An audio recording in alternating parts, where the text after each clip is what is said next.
Boom. Let's go. Can you see me? Let's see. I bet. What's good? How y'all doing? So, I just finished going to church, and to be honest, as I was praying to God, right, I was thinking about all these negative stuff happening this past week, and I was just thinking, like, man, for some of the things I did was, for example, I was thinking about, fuck, I'm just exposing myself. So, remember that night? So, a couple of nights ago, I was at the fireworks, and one thing that happened is that I was thinking about how I was talking to other people and how the way I approached them was not it. Because I'm kind of introvert myself, but as I keep building myself and gaining more confidence in myself, and how I really just focus on myself. But this time is just like I was just really want to be out and be more socialized compared because I would say the past 3 years in my college I was not socializing at all, especially but in a certain type of group. So because at college I was really socializing with deaf people, but I wasn't socializing with hearing people. So I was just thinking to myself, I need to work on my social skills and just work on my speaking skills and really just talking to people in general, like how to be more curious with them. And one of the most important thing I learned from my parent, especially my dad, he taught me to be I had to be more curious around around my surrounding. Meaning I can just go up to that person and just say something based off my opinion because you can assume, but you can make an assumption and when it's an emotional spike because when someone approaches me and that person say something that's way off, for example at RIT or my school, people will come up to me and say, "Oh, are you Native American?" And I said, "No, I'm not Native American." But it's like a emotional spike where, no, I am definitely Native American. But it's funny because I get that a lot nowadays. But it's nothing wrong with assumption unless you're making like a negative comment. But those type of assumption is fine, really. You just gotta correct them sometimes, but in a good way. It's fun to make an assumption and you're like, oh no, I'm not that. It's okay. Now you learn something new from that person. And that's one thing I learned about is just really just be curious about another being because what's the worst thing can happen? Because they're willing to, especially the worst thing can happen is that that person just ignored you.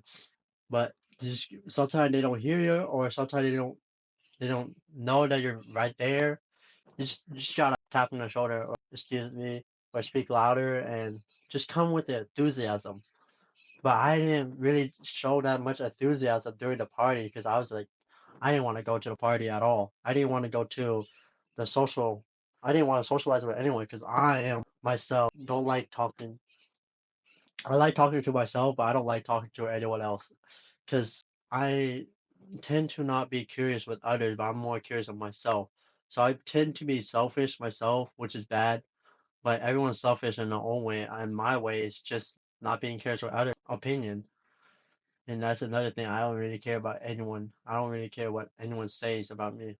Like I do care. Like when I get closer to another person, I genuinely care about them because I want the best for themselves.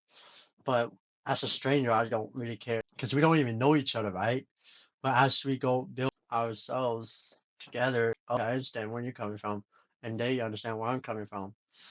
So really, one of the biggest things I really want to do for myself is build more friendship, basically build more relationship with other people where I can be friends with and social. And when you meet that one person, they have other friends, and you can meet their other friends, and it's just keep growing. And that's where I'm struggling right now. I can't even find a friend. Well, I haven't made that much friends over here at California, but in New York City I did. So it's like two different lives actually. Over there I'm like a known because of my deaf community, but over here I'm like a world compared to over there when I'm since I'll be socializing with my deaf friends.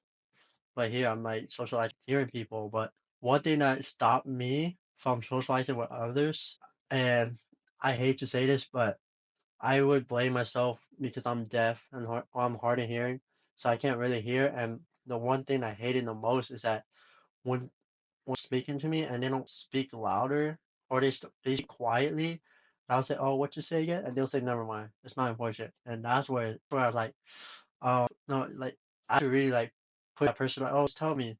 I just couldn't hear you. And then they will like fight it, and that's fine.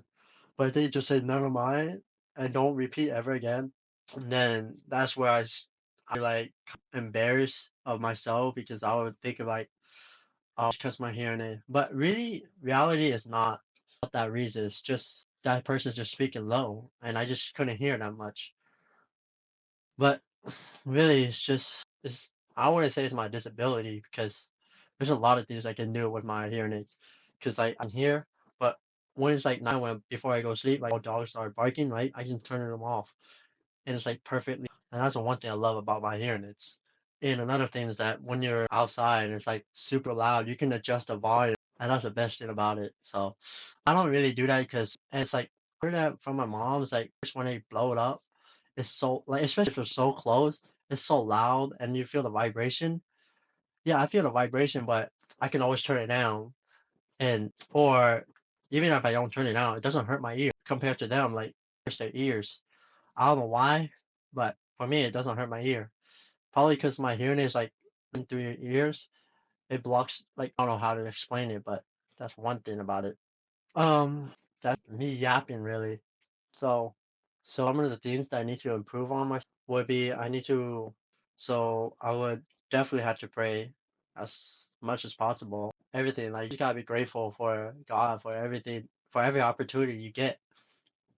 And then secondly, I would work on my mindset. So I would have to like write a journal or meditate, or I can do like stretching type. So I'm like thinking about like stretching. And then third thing I would do is I work out so I keep my physical like strong and fast and jump high. Since then I'm gonna be more like a hybrid athlete, and I'm planning to. Well, I'm going to play Muay Thai anytime soon, and then I also play basketball. So I don't play basketball as much as before, but it's okay because I'm still building myself who I want to become in the near future because basketball's not gonna be there for me forever, right? But no, so I'm gonna have to like figure out what's my. And then fourth thing I would say is I need to read more books so I can gain more knowledge and just really like work my skills. So when I speak, it's more fluid and or when I speak, it's more smooth. And last social skills. That's another thing. And I've been thinking about that a lot lately because how I was socializing with other people recently, and that was like a win for me because I met new people, or I got in closer with my cousins, and it's more like a family friend party, but it's cool. What else? It's pretty much what my day today. Oh, also financial skill. Financially, I'm still working on that because I'm building my YouTube channel and audience. And not only that, but I want to help other people. Like I set up a fundraiser for children so I can cut my hair. So basically, what happened? So how it works is that I will cut my hair if only we meet that $20,000 donation, and then I'll donate my hair and that money to them, like those kids that's battling the cancers. And I'm pretty sure that'll be a good cause because I want to do something good for others, you know? And that would be really good because I didn't realize how when I was growing my hair, my dad had a mission for me because I thought it was just like, oh, I just grow to grow my hair. No, I grew out my hair just so I can do this kind of like my hair is like fully my hair is good, and I just wanna. There's like many I don't want to cut it off so bad, but I still have my own mission. Like is to do that, I need to like work on that, and I'm willing to help others. Like it's a good cause, really. Like just doing any kind is nice. So I mean, yeah.